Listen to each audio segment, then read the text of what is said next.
Tenebris gate. Please do not mind the mess behind me. Just simply human.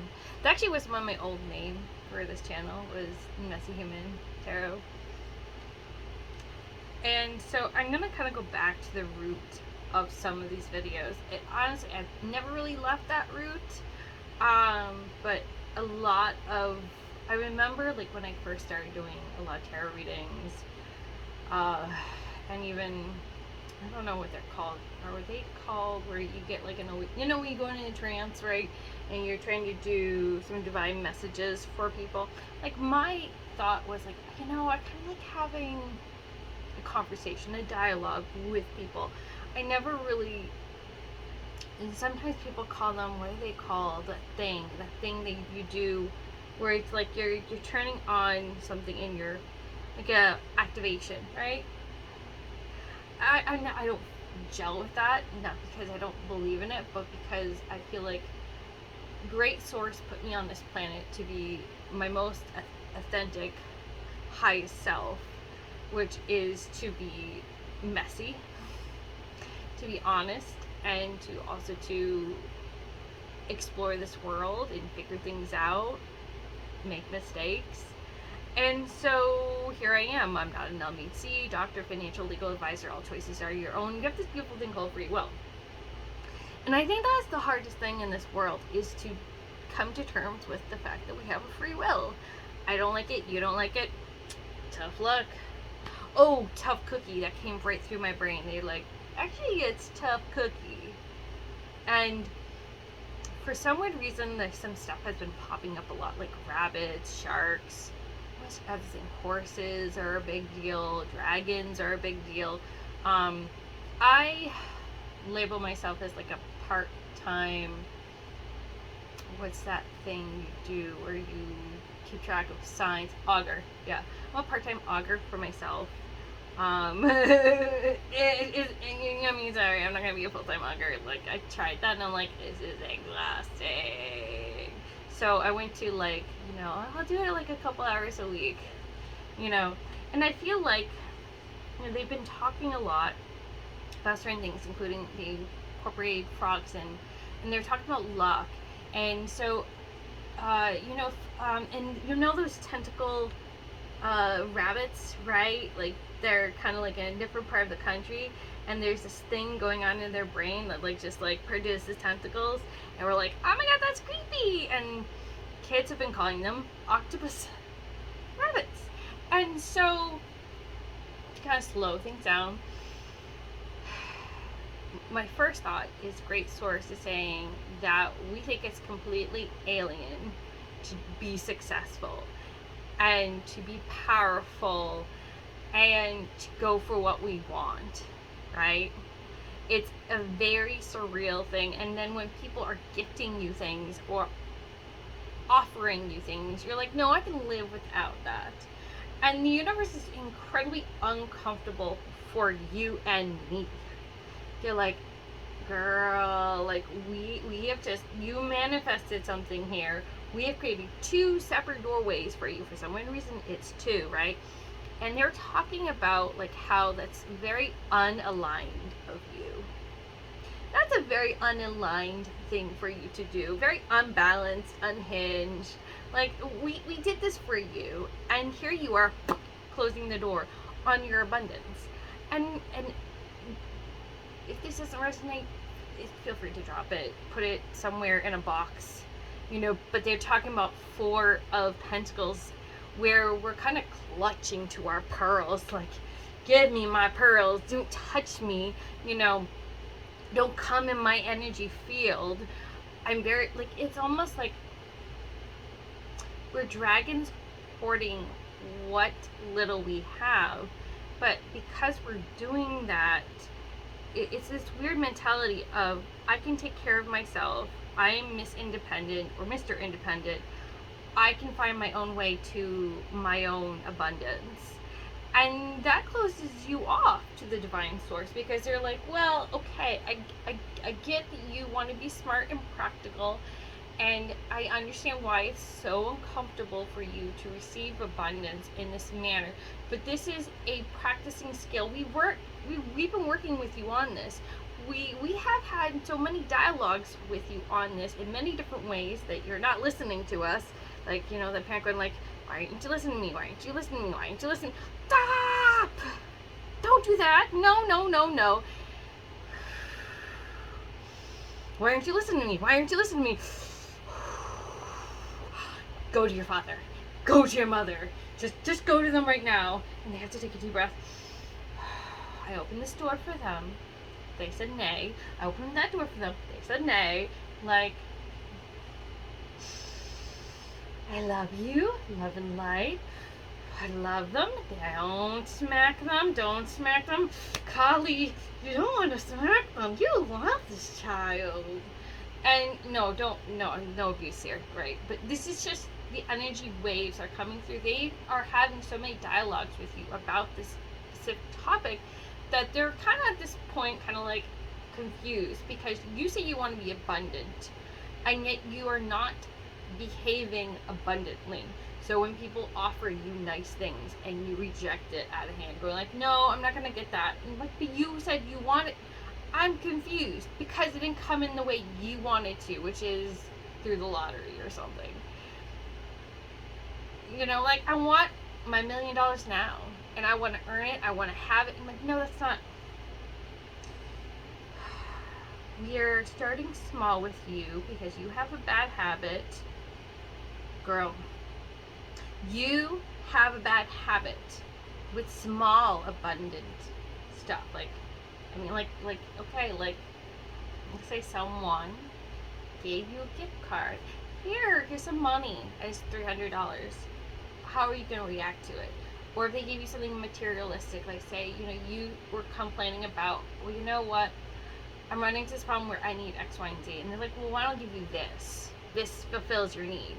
And you're like, no, I can live off with less. Okay, well, you're confusing the divine source of all that is. And I know I'm talking about this in a couple of different ways, and I'm trying to get to the heart of it, is that your behavior is very off-putting to the great source of all that is, because you're not proving to them that you will not reject $1 million or blow it or sabotage yourself in some kind of way. So in order for us to become better with money and to have a healthier relationship with money, we have to start with smaller amounts. So basically, let's say for instance someone has offered you something nice. How do you handle that small something nice? Do you basically say, I don't need this? Do you basically say, you can give that away to someone else? They need it more than me. Has that ever happened to you where I literally had a situation where there was an opportunity for me to get a free thing for my kid. And the first time I didn't go for it. The third time I didn't go for it. The third time I did go for it, but I had to like be a lot faster and quicker about it because I missed the first two opportunities, because I was like, oh, but those kids kind of need it more than me, you know. I'm like, my kid doesn't need it that. No. When my kid got this, it was just like it was a cheapo ball that I knew he would like, and he loved it. Loved it. Wouldn't let it go for a long period of time. And so in my head, I'm kind of realizing that the universe has given me all these opportunities to be successful in small ways. And it's so hard to practice these small ways of healthy, abundant habits. Can you imagine suddenly get a bunch of money and you're not prepared for that money? Fuck. It's gonna be really tough. In the bottom of the deck of the empathic oracle, we got holiday. And that is actually really relevant to this, because have you been wanting to go away and go on holiday, but then haven't made any plans to do it. You sabotage yourself to go away.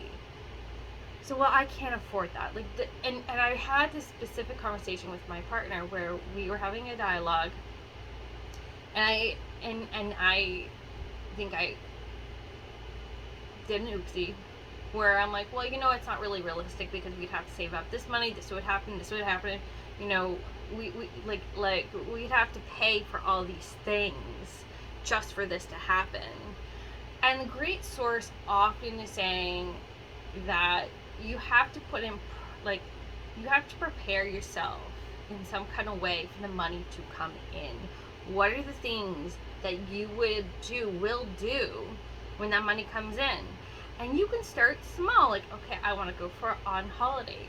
Well, okay, so you're not gonna go on a big holiday, but you can go on a small holiday. You can do some small things to prepare yourself, because if money comes in, how are you going to take care of yourself? How are you going to respect and honor your needs? If your need is to get away, what small ways can you go away?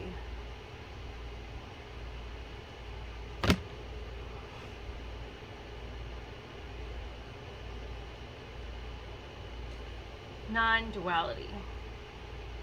It's not a this or that sort of thing. And I think we often assume resistance. Yeah, that makes a lot of sense. Don't worry, I'll pull more cards in a bit. I'm talking to great source. They're like, wait. You're not listening to the whole entire story. So specialness, that's actually really, I love this. Thank you, great source, because you're right. That was really relevant. If I had missed that specific detail, you're right. That would have, clearing. Okay, that's good. All right, so source, okay, 1 minute. So it's not a this or that sort of thing, but we often think that this has to happen first before that happens, and things have to go in a certain way. And so I think that's kind of some of where your resistance is coming from. And I think in some ways, for some of you, there is an issue where you don't think you're special enough, that you're not good enough to have certain nice things.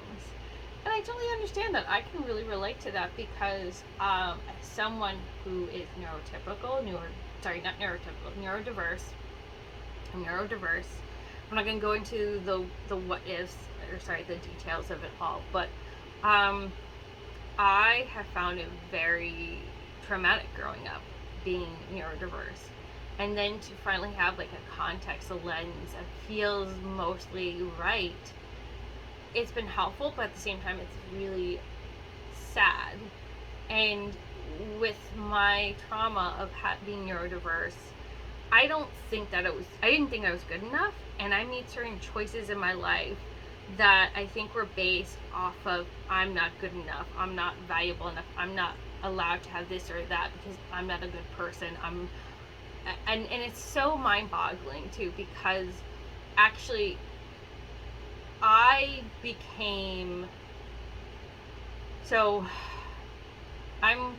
a really empathetic individual who really genuinely cares about other people, feels a lot of guilt about all kinds of stuff, pushes myself really hard for a lot of things. I'm not saying I'm perfect.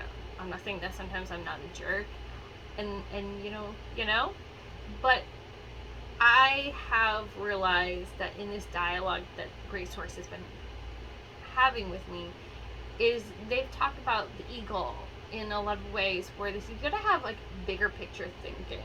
You have to start kind of preparing yourself for this money that you're trying to draw in for yourself. You have to also to ask yourself, well, if I am wealthy, what are some wealthy habits that I should have? And some of the things that I struggle with is running away from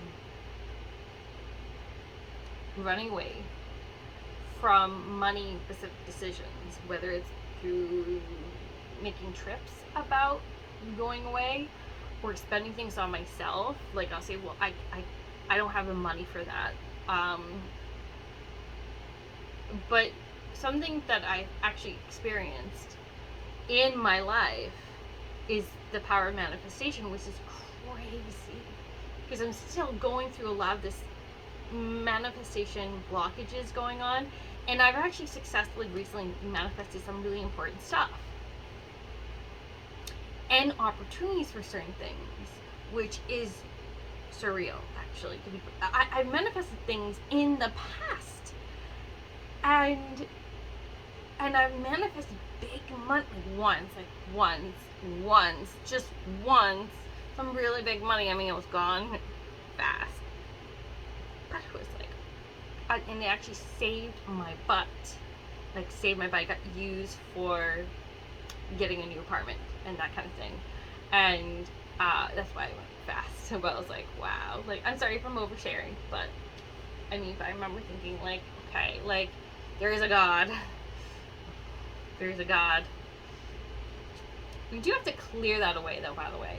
I feel like that's really important for us to understand, that these blockages, these fears, and these things that are kind of holding us back, we have to find a way of clearing it away. And I think, like, a lot of us would say that's easier said than done. We did get 25 gate. When I see this, I always think, like, run to heaven's gate. That's a phrase I used to tell myself because I had this random dream once, I think, long time ago.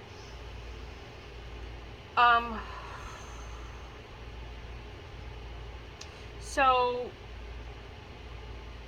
I think we often think that we have to do a lot of hard work. We have to go upstream, go against the current. We often have to think that we have to take the hardest path to get to the best place possible.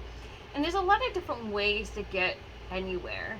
Sometimes, yes, we do have to do the hard work. Like, if you're going up a mountain, the only way to go up a mountain is to go up the mountain. But there are many different paths up a mountain. The fastest path is the steepest sometimes, and the slowest path is actually, maybe you're going around the safest way. And safest doesn't always mean settling. Safest doesn't always mean right or wrong. But neither does the fastest way. A phrase I always tell myself, fast often leads to more mistakes. So you can get injured on the steepest path, and then you never get to the top. You get a helicopter coming in, they have to take you, and you go to the hospital, and you have to try again later when your leg heals, if you've done the time of the healing work. But you can, when you amble up, you can take the slow path, enjoy the view, the nature. You can take time to appreciate the harmony in the universe and its benefits and its blessings. You can learn to heal yourself on the way without extra hurting yourself over it. Does that make sense? I hope so. It's okay if it doesn't. But for myself, again, coming back, fast leads to mistakes. I was reading this, believe it or not, fan fiction. I loved it. I don't remember where it came from. The specific fan fiction I read, where she had this character that had this phrase in her head, where the phrase was, slow is fast because it makes less mistakes. Something around those lines. Because slow is mindful, slow is careful, slow gets you faster where you need to go because you're making less mistakes. And sometimes when we're on the highway, we think, I'm going to go really fast, right? But is it really fast? Is it? And that's something you have to ask yourself on this path that you are taking, wherever you are going. Are you going to get there faster by rushing around, not slowing your breath and feeling your body? Are you really going to get there faster not being mindful and present in the moment? Are you really going to get there faster by not enjoying life? Back to the holiday. Are you really going to get faster to where you need to go if you do not rest and enjoy life? It's really interesting to look at this holiday, right? What does this kind of remind you of? What's that show, like kids show, like the cartoon, right? Kind of reminds me of that, you know, that little tree. It's, you know, we think it's kind of like, I feel like it's okay to appreciate the things in your life as they are in the present moment, because there's beauty in this present moment. You know, even in the harshest of winters, the snow is beautiful when it falls. Have you ever just sat or stood and just watched the snow, like the snow falls on your face? It's very humbling. It's very beautiful. It's very relaxing. I have enjoyed it. But we are kind of getting to the point where we do have to kind of wrap up this dialogue. I am going to try to have more dialogues in the future. But again, it's going to be up to life.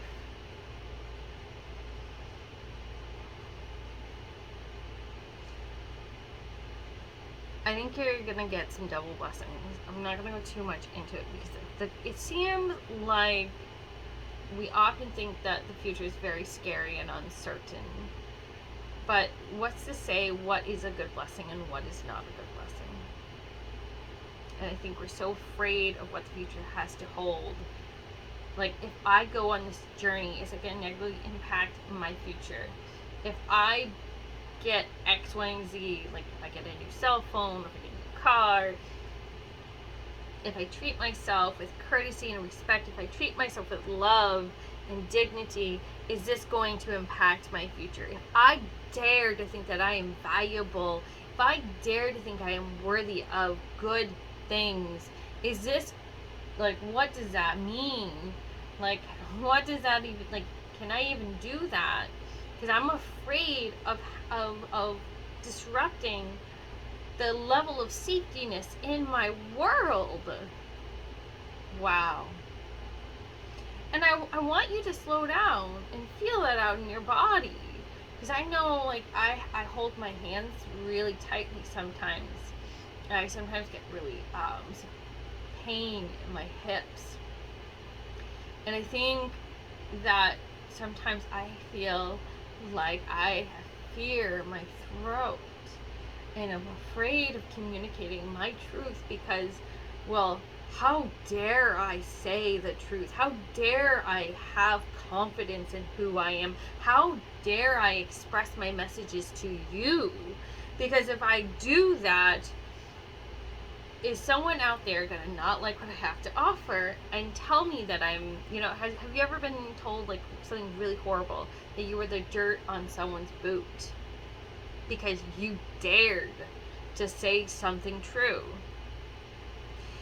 When you're young, in your 20s and even in your 30s, 40s, 50s, when you have tried to stay safe, it takes a while to learn how to brave through that initial pain. And it ripples in your head for years, but I feel like at some point we kind of need to understand that those people who say these horrible things to us, they're not doing it because we want to suffer. They're doing it because they are suffering. And they don't want to be alone in that suffering. And so I think when you think of the devil card, you need to realize that people who are suffering don't want to be alone. They're scared because if they're alone, the suffering may feel more intense. But here's the thing is, you being there with their suffering, even cosmically, collectively, isn't going to improve their lives. And so you do have to let go of this blockage. You have to clear away the blockage of the devil card and release those chains eventually. And so, you know, I am actually worthy and deserving, and I am confident. I like who I am. I know I have this voice. I know I have something to give to the world. I know I have talent. I know I am. Therefore, I am. My belief is everything. And if I believe in myself, then what does that mean for the world? I don't feel like being stuck anymore. You know, I don't want to be stuck in adversity. I want to be free because there's light at the end of the tunnel. Wow. Wow, there's light at the end of the tunnel. You can be your own hero. Your light at the end. I want you to, okay, because we don't have a lot of time, but I want you to think about that. There's light at the end of the tunnel, and hero. You can, I need a hero. You are your own hero. I feel like this is going to be a part 2 at some point. So we're going to stop here. Love and light, Mary, you want to get amen to your good health. But I need you to understand that you are your own hero. You are your own hero, okay? All right, love and light, Mary, meet, bust a beat. And I know it's like, wait, where are you going? Where are you going? Well, I mean, like, it's just for a little while. Just a little while. You are your own hero. You got this. You do. You got this. Toodaloo.